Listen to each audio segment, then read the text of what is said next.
Welcome tea shot. నా పేరు అన్నం కళింగారెడ్డి.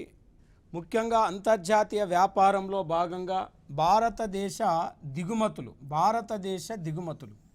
అయితే భారతదేశం 6,000 వస్తువులను 140 దేశాల నుండి దిగుమతి చేసుకుంటుంది.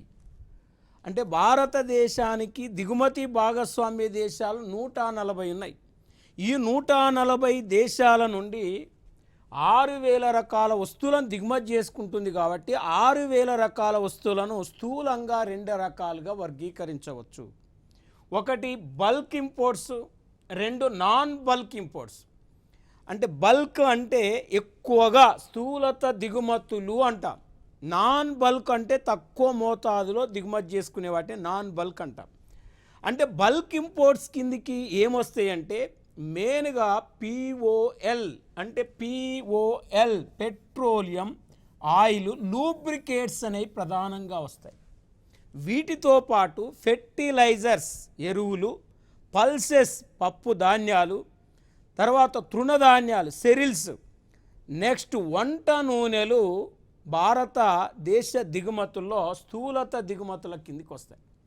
నెక్స్ట్ స్థూలత కాని దిగుమతులు చూస్తే బంగారము, వెండి, క్యాపిటల్ గుడ్స్ మూలధన వస్తువులు, ఎలక్ట్రానిక్ వస్తువులు, ఎలక్ట్రికల్ వస్తువులు, రవాణా పరికరాలు మొదలగునవి స్థూలత కాని దిగుమతుల కిందికి వస్తాయి. మరి ఇప్పుడు మనకు ఎగ్జామ్లో 2023-24 ప్రకారం భారతదేశ దిగుమతుల్లో ప్రథమ స్థానము అన్నాడు. అక్కడ ఏ స్థూలత దిగుమతులు, బి స్థూలత కాని దిగుమతులు ఇచ్చాడు. నెంబర్ 1 ఆన్సర్ ఏ సరైంది అన్నాడు.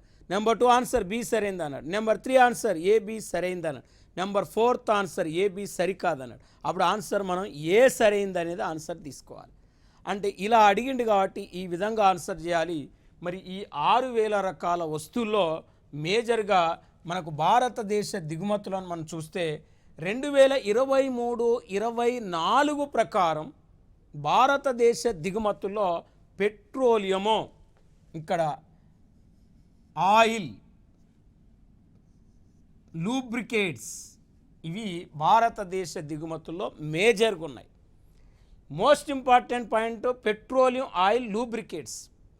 అంటే పెట్రోలియం వేరు, ఆయిల్ వేరు. మనం కార్లో కానీ బైక్లో కానీ రకరకాల వాటిలో పోసే ఇంజన్ ఆయిల్ అంటాం. లూబ్రికేట్స్ అంటే మనం వాస్తవానికి గ్రీజ్ అంటాం. మనకు ట్రాక్టర్లకు కానీ ఆటోలకు కానీ కార్లకు కానీ విల్స్లలో వాడేదాన్ని లూబ్రికేట్స్ అంటాం. భారతదేశం మొత్తం ఇంపోర్ట్స్లో దాదాపు 21.6% దిగుమతులు మనకు పెట్రోలియం, ఆయిల్, లూబ్రికేట్స్ ఉంటే సెకండు బంగారపు దిగుమతులు.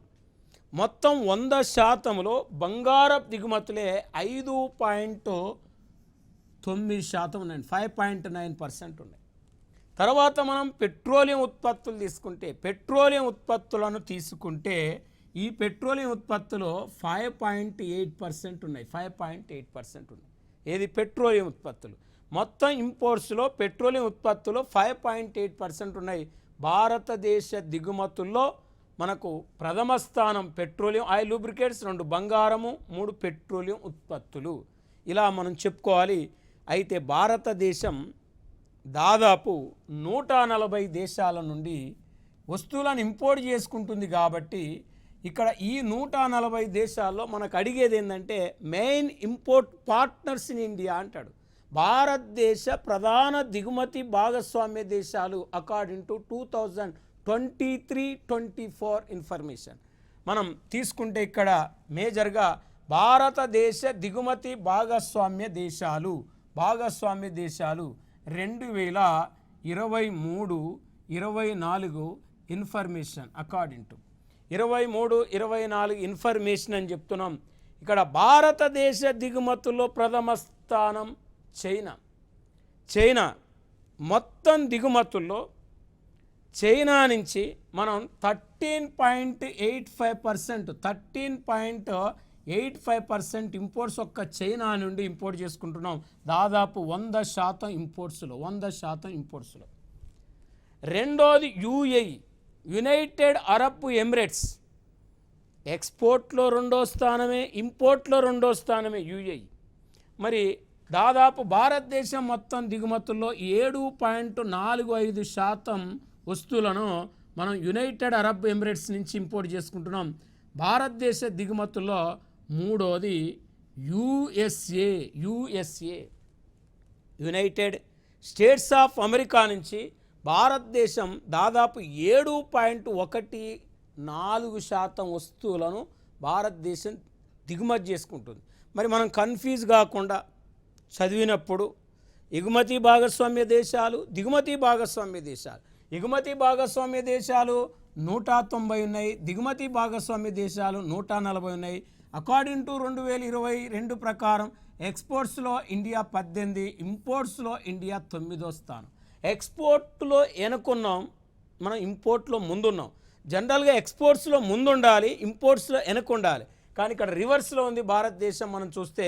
ఎందుకంటే ఇక్కడ ఎక్స్పోర్ట్స్లో 18 అంటే ఇంపోర్ట్స్లో 9 అంటే ఇది అటు ఉంటే అది ఇటు ఉంటే బాగుండేది. కానీ మనం రివర్స్లో ఉన్నాం. ఇది రివర్స్లో గుర్తుపెట్టుకోవాలి. అయినా ఇక్కడ మనం ఎట్లా గుర్తుపెట్టుకోవాలంటే ఎక్స్పోర్ట్లో యుఎస్ఏ, యుఏఈ, నెదర్లాండ్ ఉంది. ఇంపోర్ట్లో చైనా, యుఏఈ, యుఎస్ఏ ఉంది. అంటే ఇప్పుడు మనకు మేజర్గా మనం ఒక్కసారి చూస్తే దిగుమతి భాగస్వామ్య దేశాలు అంటే విదేశ వ్యాపారంలో మిగులున్న దేశాలు. అంటే భారతదేశంతో విదేశ వ్యాపారంలో మిగులున్న దేశాలు. అంటే మిగులు ఎప్పుడు ఏర్పడుతుంది అంటే ఎగ్జాంపుల్ ఆ దేశానికి మన ఎక్స్పోర్ట్స్ ఎక్కువ ఉండి ఆ దేశం నుండి మన ఇంపోర్ట్స్ తక్కువ ఉన్నప్పుడు ఆ దేశంతో మనకు మిగులు ఉంటుంది. ఎగ్జాంపుల్ ఇప్పుడు అమెరికాకు మనం 10% వస్తువులను ఎక్స్పోర్ట్ చేసినాం అనుకోండి, 5% వస్తువులు ఇంపోర్ట్ చేసుకున్నాం అనుకోండి, అప్పుడు మనకు 5% అమెరికాతో విదేశ వ్యాపారంలో మిగులు ఉంటుంది. అందుకే విదేశ వ్యాపారంలో భారతదేశంతో మిగులున్న దేశాల్లో యుఎస్ఏ ఉంది. అంటే అర్థం యుఎస్ఏకు మన ఎక్స్పోర్ట్స్ ఎక్కువ ఉన్నాయి, యుఎస్ఏ నుండి మనం ఇంపోర్ట్ చేసుకునే తక్కువ ఉంది. కాబట్టి మనకు యుఎస్ఏ వల్ల లాభము అని అర్థం. అంటే యుఎస్ఏ నుంచి మనకు ఎక్కువ డాలర్లు వస్తాయి అని అర్థం. ఇక్కడ రెండోది మనం యుఏఈని తీసుకుంటే ఇక్కడ యుఏఈ కూడా మనకు విదేశ వ్యాపారంలో మిగులుంది. మూడోది మనం హాంకాంగ్ కూడా మనకు విదేశ వ్యాపారంలో మిగులుంది. అంటే యుఎస్ఏ, యుఏఈ, హాంకాంగ్కు మనకు విదేశ వ్యాపారంలో మిగులుంటే మనకు విదేశ వ్యాపారంలో లోటున్న దేశాల్లో నెంబర్ 1 చైనా. అంటే భారతదేశం చైనాకు వస్తువులు ఎగుమతి చేసే తక్కువ, చైనా నుండి మనం వస్తువులు దిగుమతి చేసేది ఎక్కువ. కాబట్టి చైనాతో మనకు విదేశ వ్యాపారంలో లోటు ఉంది, డెఫిసిట్ ఉంది అని అర్థం చేసుకోవాలి. అంటే ఇక్కడ క్వశ్చన్ ఇచ్చేదాన్ని బట్టి ఆన్సర్ 2023-24 ప్రకారం భారతదేశానికి అత్యంత విదేశ వ్యాపారంలో ఈ దేశంతో లోటు ఉంది అంటే స్విట్జర్లాండా, సౌదీ అరేబియా, చైనా. అంటే చైనా ఫస్ట్ ప్లేసు, ఎక్కువ లోటు ఉంది మనకు. చైనా తర్వాత స్విట్జర్లాండ్తో ఎక్కువ డెఫిసిట్ ఉంది, దాని తర్వాత సౌదీ అరేబియాతో ఎక్కువగా మనకు డెఫిసిట్ ఉంది. మరి ఈ 3 దేశాలు లోటున్న దేశాలుగా మనం గుర్తుపెట్టుకోవాలి. నెక్స్ట్ మనం అంతర్జాతీయ వ్యాపారాన్ని పరిశీలించినట్లయితే 2023-24 డేటా ప్రకారం భారతదేశ ఎగుమతులు $353.22 బిలియన్. 353.22 బిలియన్ ఎక్స్పోర్ట్స్ ఉంటే 561.12 బిలియన్ ఇంపోర్ట్స్ ఉన్నాయి. అంటే మనకి ఎక్స్పోర్ట్స్ ఏం తక్కువ ఉన్నాయి, ఇంపోర్ట్స్ ఏం మనకి ఎక్కువ ఉన్నాయి. అంటే ఎక్స్పోర్ట్స్ కంటే ఇంపోర్ట్స్ ఇక్కడ ఎక్కువ ఉన్నాయి. ఓన్లీ వస్తు దిగుమతులు. అదే మనం సేవల ఎగుమతులు చూస్తే సేవల ఎగుమతులు అకార్డింగ్ టు 2023-24 మనం డేటాను పరిశీలిస్తే ఇక్కడ $బిలియన్ తీసుకుంటే సేవల ఎగుమతులు $284.45 బిలియన్ ఉన్నాయండి. అదే సేవల దిగుమతులు $147.68 బిలియన్ ఉన్నాయి. అంటే వస్తువుల ఎగుమతులేమో తక్కువ ఉన్నాయి, వస్తువు దిగుమతులేమో ఎక్కువ ఉన్నాయి మనకు. అక్కడ డెఫిసిట్ ఉంది వస్తువులలో. సేవల ఎగుమతులేమో ఎక్కువ ఉన్నాయి మనకు, సేవల దిగుమతులు తక్కువ ఉన్నాయి. ఇక్కడ సర్ప్లస్ ఉంది. సర్ప్లస్ ఉంటే టోటల్గా మనం మొత్తం సేవల ఎగుమతులు, వస్తు సేవల దిగుమతులు రెండూ కలిపితే మనకు మొత్తం ఎగుమతులు 638.37 బిలియన్ డాలర్ల ఎక్స్పోర్ట్స్ ఉంటే మొత్తం దిగుమతులు 708.79 బిలియన్ డాలర్లు ఉన్నాయి. అంటే ఈ ఇంపోర్ట్స్లకు వెళ్ళి ఎక్స్పోర్ట్స్ తీసేస్తే 708.79 బిలియన్ డాలర్లకు వెళ్ళి 638.37 బిలియన్ డాలర్లు తీసేస్తే భారతదేశానికి విదేశ వ్యాపారంలో లోటు స్పష్టంగా 70.43 బిలియన్ డాలర్లు ఉంది.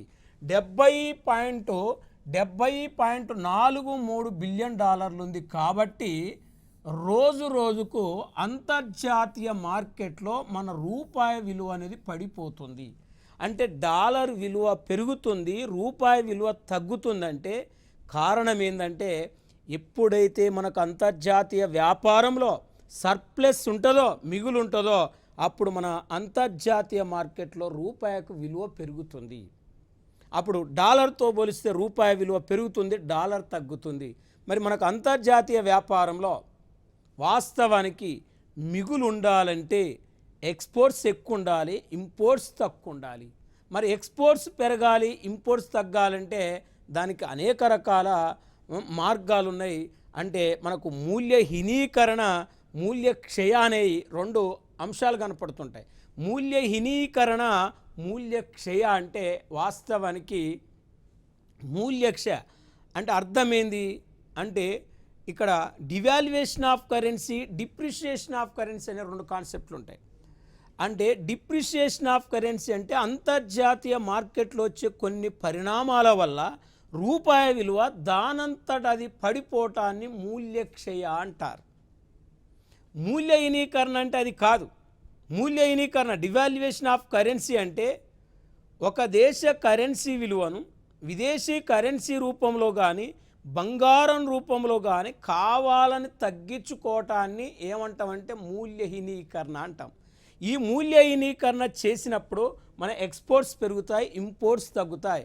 అంటే మన ఎగుమతులు పెంచుకొని దిగుమతులు తగ్గించుకోవడానికి మన దగ్గర ఒక పరిష్కార మార్గం ఉంది.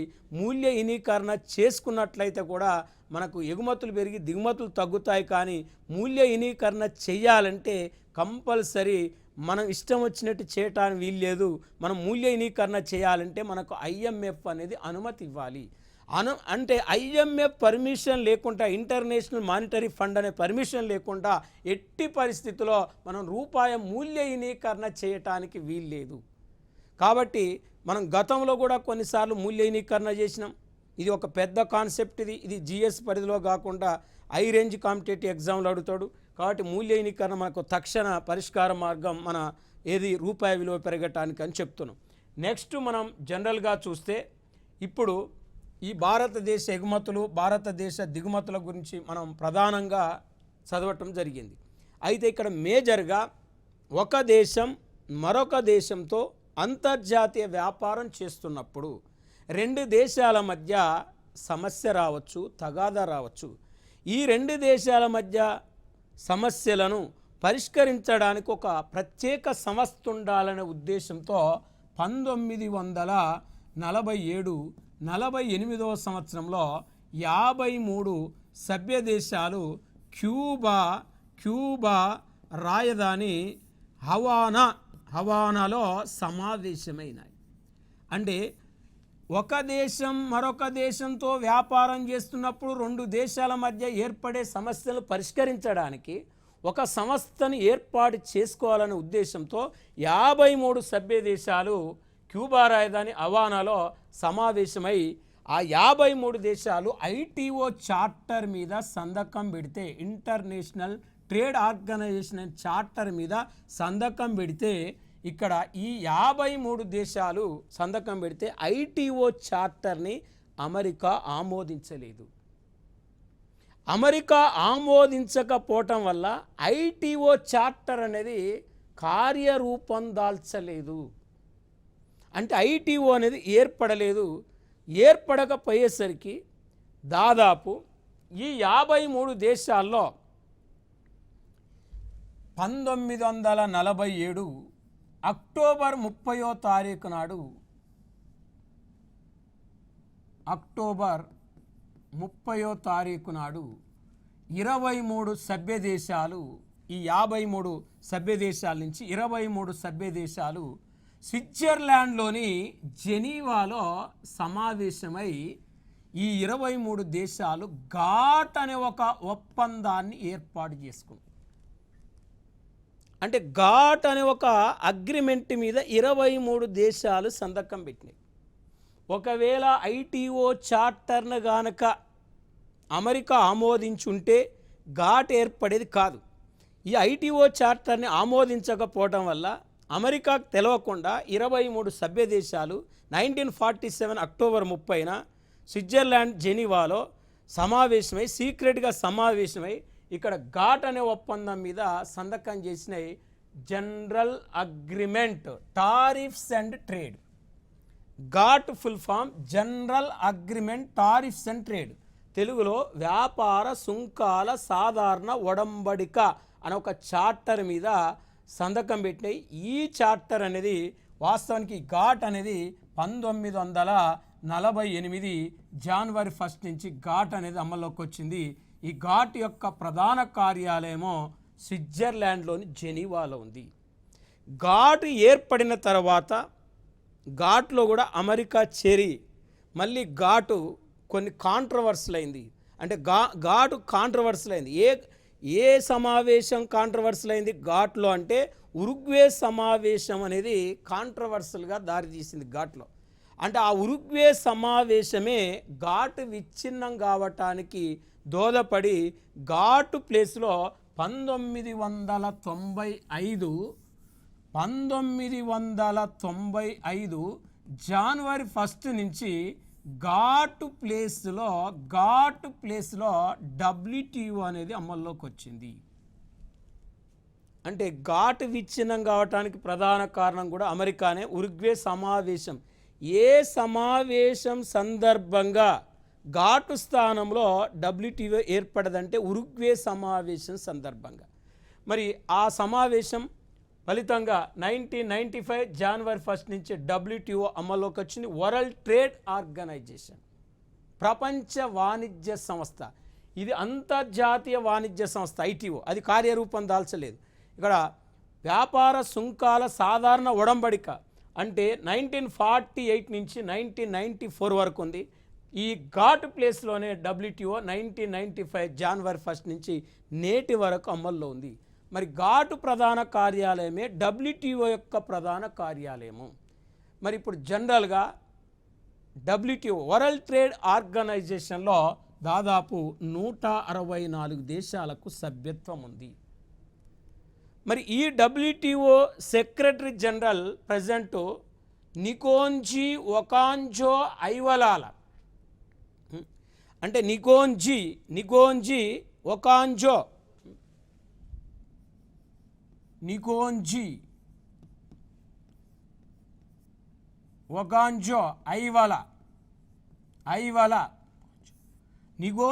ఒకాంజో ఐవలా ఈమె తొలి మహిళా WTO సెక్రటరీ జనరల్. నికోంజీ ఒకాంజో ఐవలా ఆమె పేరు నికోంజీ ఒకాంజో ఐవలా. ఈమె నైజీరియా దేశం చెందిన తొలి మహిళా WTO సెక్రటరీ జనరల్. ఈమె ఏడవ WTO సెక్రటరీ జనరల్, తొలి మహిళా సెక్రటరీ జనరల్. ఈమె మనకు గతంలో పోటీ పరీక్షల్లో WTO సెక్రటరీ జనరల్ ఎవరని గతంలో రావటం జరిగింది. కాబట్టి మనకు ఎక్కువ కరెంట్ ఎకానమీ మీద ప్రస్తుతం WTO సెక్రటరీ జనరల్ ఎవరు అని అడుగుతాడు. కాబట్టి ఆమె పేరు నికోంజీ ఒకాంజో ఐవలా అని గుర్తుపెట్టుకోవాలి. ఈమె నైజీరియా దేశం, తొలి మహిళా WTO సెక్రటరీ జనరల్. వరుస క్రమంలో 7వ WTO సెక్రటరీ జనరల్ మనం గుర్తుపెట్టుకోవాలి. తర్వాత నెక్స్ట్ మనం స్టడీ చేస్తే WTO సమావేశాలు ప్రతి 2 సంవత్సరాలకు ఒకసారి జరుగుతాయి. మరి ఇటీవల 13వ WTO సమావేశాలు 2024 సంవత్సరం ఫిబ్రవరి 26 నుండి ఫిబ్రవరి 29ల మధ్య యునైటెడ్ అరబ్ ఎమిరేట్స్ దేశంలోని అబుదాబిలో జరిగినాయి. అబుదాబి అనే నగరంలో ఇటీవల WTO సమావేశాలు జరిగినాయి. ఎన్నో సమావేశాలంటే 13th కాన్ఫరెన్స్. ఇది ఫిబ్రవరి 26 to 29 మధ్య జరిగింది. ఎప్పుడైనా WTO సమావేశాలు జరిగితే ఆ దేశాల నుంచి వాణిజ్య శాఖ మంత్రులు హాజరవుతారు. మన దేశం నుంచి ఈ 2024 WTO సమావేశాలకు వాణిజ్య శాఖ మంత్రి పీయూష్ గోయల్ హాజరు కావటం జరిగింది. అప్పుడు ఆయన కమర్షియల్ మినిస్టర్ కాబట్టి ఆయన హాజరు కావటం జరిగింది. దీని తర్వాత మనం అధ్యయనం చేస్తే ఇక్కడ మనకు మేజర్గా ఇక్కడ మనకు వ్యాపార సుంకాల సాధారణ ఉడంబిక ఘాటు గురించి చదివినాం. ప్రపంచ వాణిజ్య సంస్థ గురించి కూడా మనం నేర్చుకున్నాం. ప్రపంచ వాణిజ్య సంస్థ గురించి నేర్చుకున్నాం. ఇప్పుడు అంతర్జాతీయ ద్రవ్యనిధి ప్రపంచ బ్యాంకు అంటే అంతర్జాతీయ ద్రవ్యనిధిని మనం IMF అంటాం ఇంగ్లీష్లో. ఇక్కడ ప్రపంచ బ్యాంకును పూర్వ పేరు IBRD అంటారు. లేటెస్ట్గా వరల్డ్ బ్యాంక్ అంటారు. దీన్ని వరల్డ్ బ్యాంక్ అంటారు. ఇది మన జనరల్గా ఇంటర్నేషనల్ మానిటరీ ఫండ్ అంతర్జాతీయ ద్రవ్యనిధి. ఈ IMF international bank for reconstruction development అంతర్జాతీయ పునర్నిర్మాణ బ్యాంక్ ఒకప్పుడు లేటెస్ట్గా దాన్ని వరల్డ్ బ్యాంకుగా పేరు మార్చడం జరిగింది. ఈ IMF IBRD ఈ రెండు సంస్థలు అంటే 1939 నుంచి 1945 వరకు ప్రపంచంలో రెండో ప్రపంచ యుద్ధం జరిగింది. రెండో ప్రపంచ యుద్ధం జరుగుతున్న సమయంలోనే ప్రపంచంలో అనేక దేశాలు ఆర్థికంగా దెబ్బతిన్నాయి. ఈ ఆర్థికంగా దెబ్బతిన్న దేశాలను పునర్నిర్మాణం చేయాలంటే ఒక సంస్థ ఉండాలి. ప్రపంచ దేశాలకు ఆర్థిక సహకారం అందించాలి అంటే మరొక సంస్థ ఉండాలనే ఉద్దేశంతో 1944 సంవత్సరంలో 44 దేశాలు అమెరికాలోని బ్రిటన్ వుడ్స్లో సమావేశమైనవి.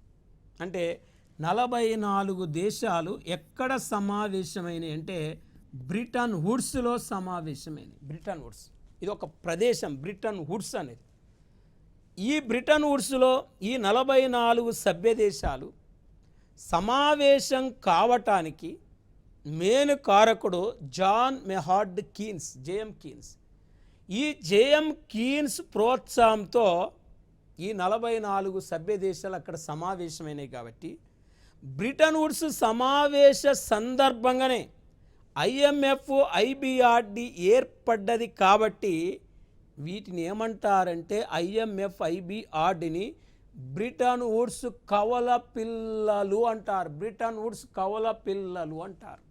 బ్రిటన్ వుడ్స్ టిన్స్ అంటారు IMF IBRD.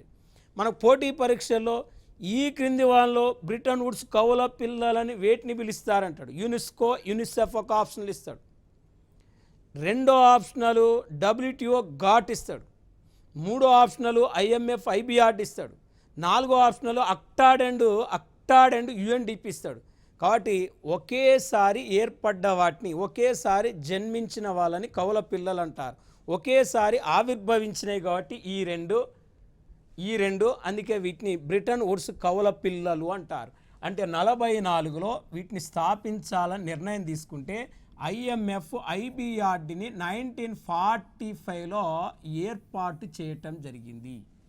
అంటే IMF IBRD ఏ సంవత్సరంలో ఏర్పాటు చేయటం జరిగిందంటే 45లో ఏర్పాటు చేయాలని నిర్ణయం తీసుకుంది. ఎప్పుడంటే 1944లో. మరి IMF IBRD ప్రధాన కార్యాలయాలు ఎక్కడ ఉన్నాయి అంటే వాషింగ్టన్ DCలో ఉన్నాయి. అంటే ఈ రెండింటి యొక్క హెడ్ క్వార్టర్స్ వాషింగ్టన్ DCలో ఉన్నాయి.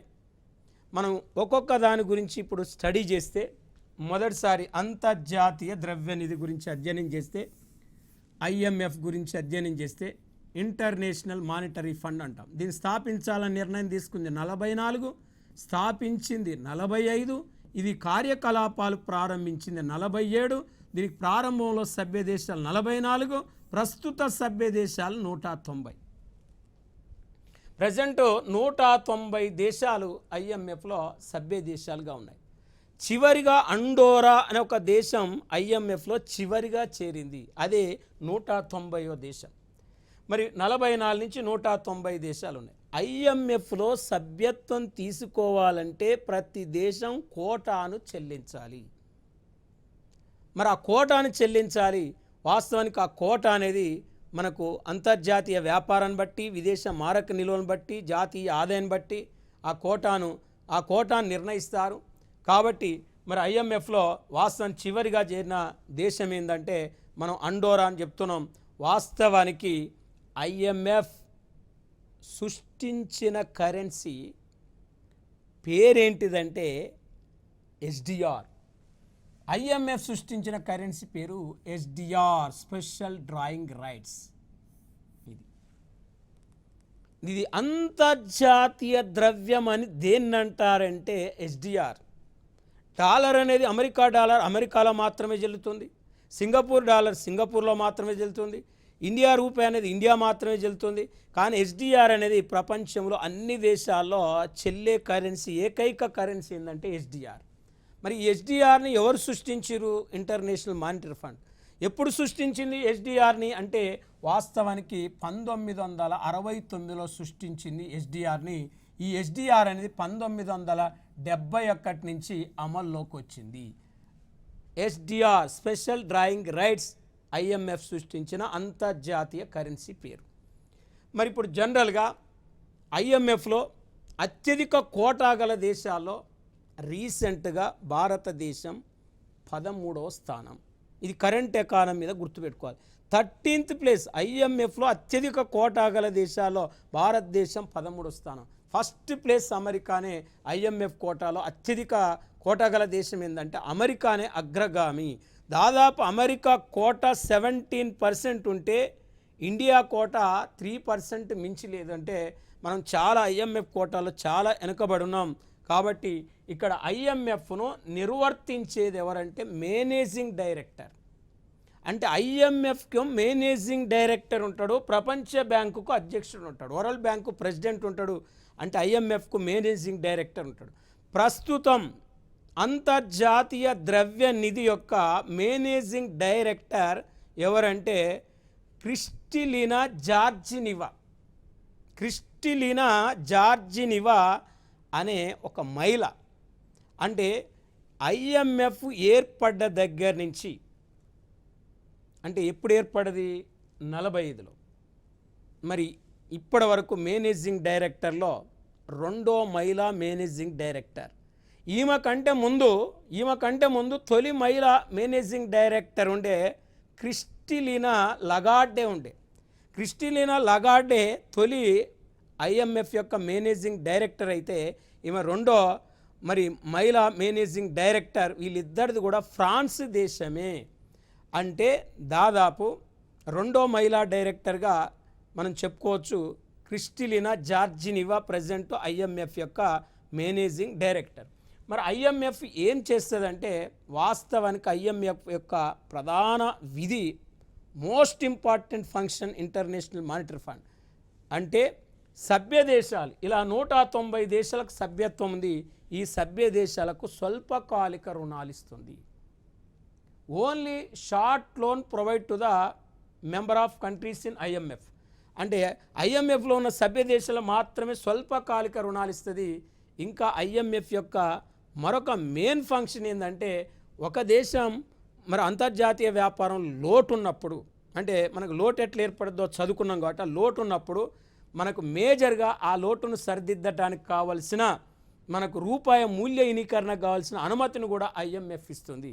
ఇంకా అంతర్జాతీయ మారకపు రేటును కూడా నిర్ణయిస్తుంది ఐఎంఎఫ్. మరి దీని తర్వాత ఐబిఆర్డి అనే దాన్ని మనం జనరల్గా తీసుకుంటే మనకు ఐబిఆర్డి అంటే ప్రపంచ bank, international bank for reconstruction development, అంతర్జాతీయ పునర్నిర్మాణ బ్యాంకు. దీన్ని వరల్డ్ బ్యాంక్ అంటున్నాం. ఈ వరల్డ్ బ్యాంకును 1944లో స్థాపించాలని నిర్ణయం తీసుకుంటే 45లో స్థాపించటం జరిగింది. 1946 నుంచి ఆర్థిక కార్యకలాపాలు ప్రారంభించింది.